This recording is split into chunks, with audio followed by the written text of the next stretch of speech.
You are listening to The World As I See It podcast. As I See It podcast. As I See It podcast. As I See It podcast. As I See It podcast. Hello, everyone, and welcome back to The World As I See It podcast.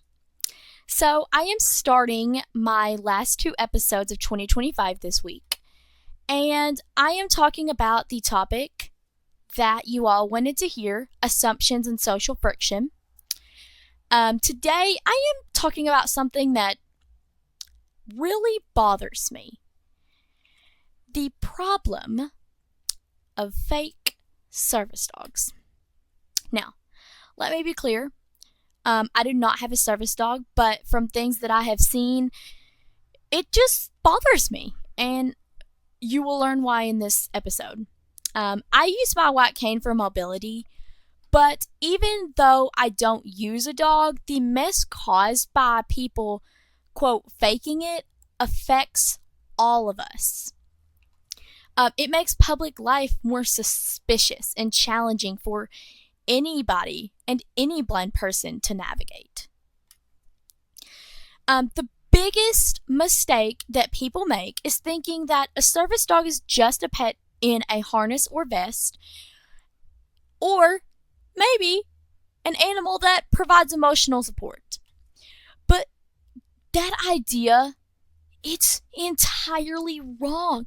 It's incorrect, and it's disrespectful to the people who need these animals, and it's the root of all of the conflict. A service animal is legally defined as a dog specifically trained to do defined work or perform tasks for a person with a disability. Notice those key words there. Trained to do work.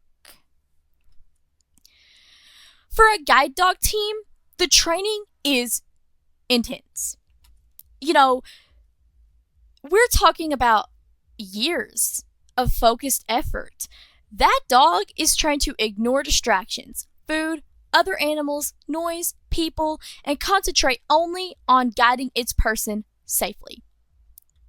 A guide dog is not just a pet. It is a vital, even life-saving piece of equipment. It is more than just a pet. But before we continue, I just want to say that you will know the difference between a real service dog and a fake service dog. Because a fake service dog, they're not trained, they will bark, they will jump. A real service dog is calm, they do not bark, they do not jump, and real service dogs stay focused.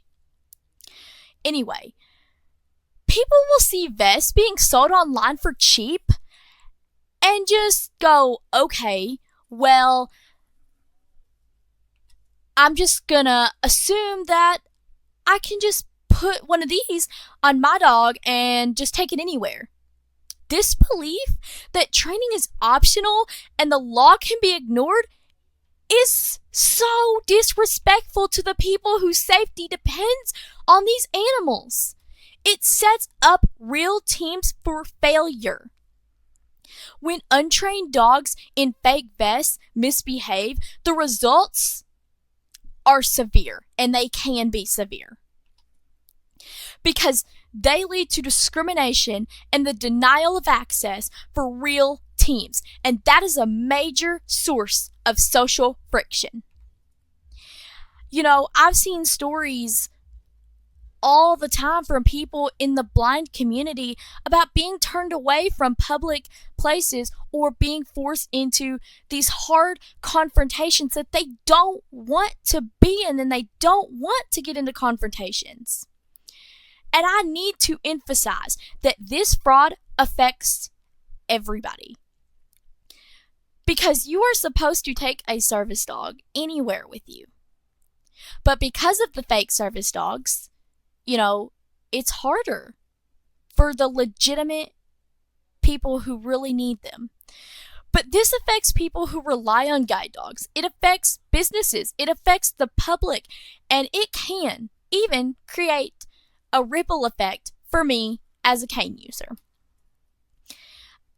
one thing that happens is it generates public distrust and conflict.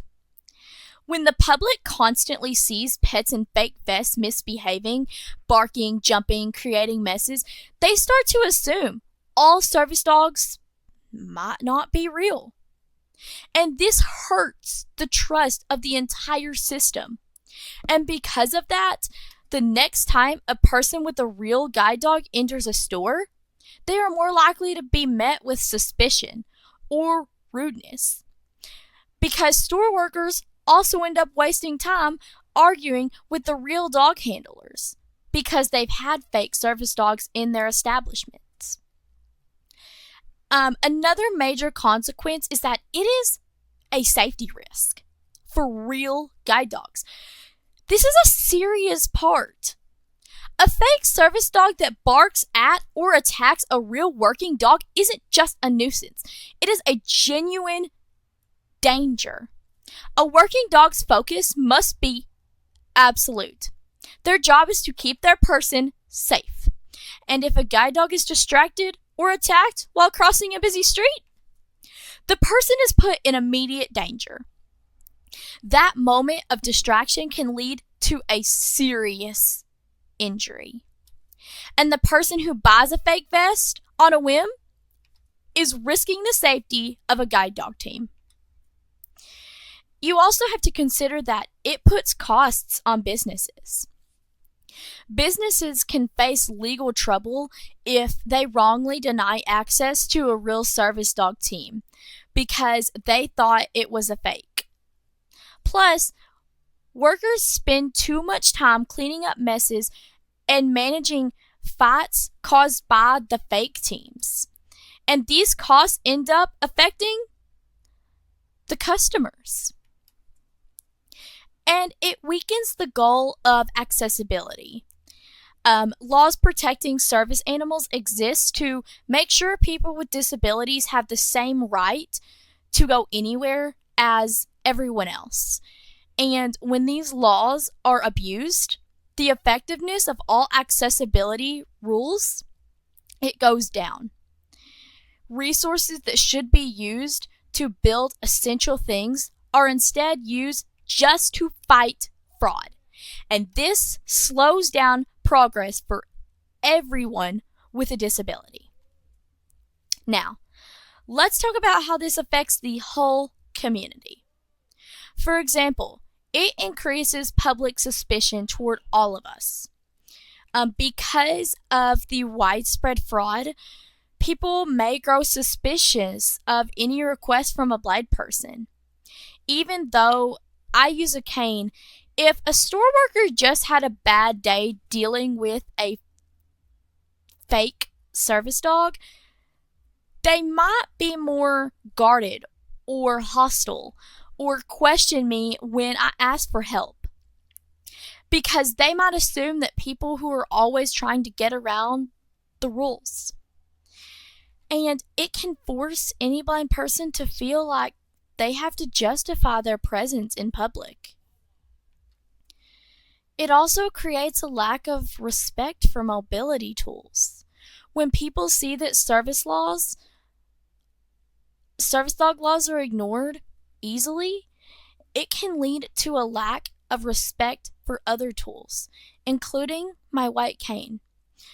People, they might start to think that I'm just looking for specific treatment or special treatment. And this leads to people, they may ask intrusive questions or not giving me the space that I need to get around because of the culture of disrespect created by the fake teams. It spreads to all disability aids. And I do want to mention, I have never had any of this happen to me, but it is a possibility. And that's why I want to mention it, just to bring awareness to it. And it can waste resources that impact all of us. Lawmakers, they have to spend time and energy making tougher laws about service animal fraud instead of focusing on things like fixing the bad websites and checkout machines that I struggle with every single day. Important daily life problems are less likely to be fixed because attention is tied up with the dog issue. Finally, it can reinforce negative stereotypes. The blind community, it's often seen as either inspirational or deceptive. When service dog owners, like the fake service dog owners, commit fraud, the deceptive stereotype is strongly reinforced and it reflects poorly on everyone. That bias affects how people treat us, even when we are using our tools properly. This issue shows how one bad assumption that service dogs are just pets leads to social friction and discrimination against the whole visually impaired community. I need everyone to understand the gravity of this situation. The fight against this discrimination starts with education.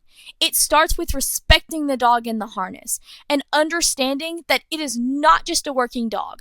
It is more than a pet, and it is a working dog.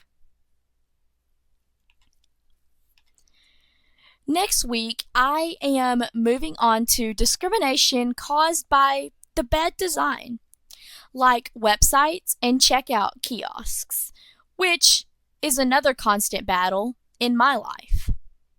If you have any questions, ideas, or feedback, you can email me at theworldasIseeitpodcast@gmail.com.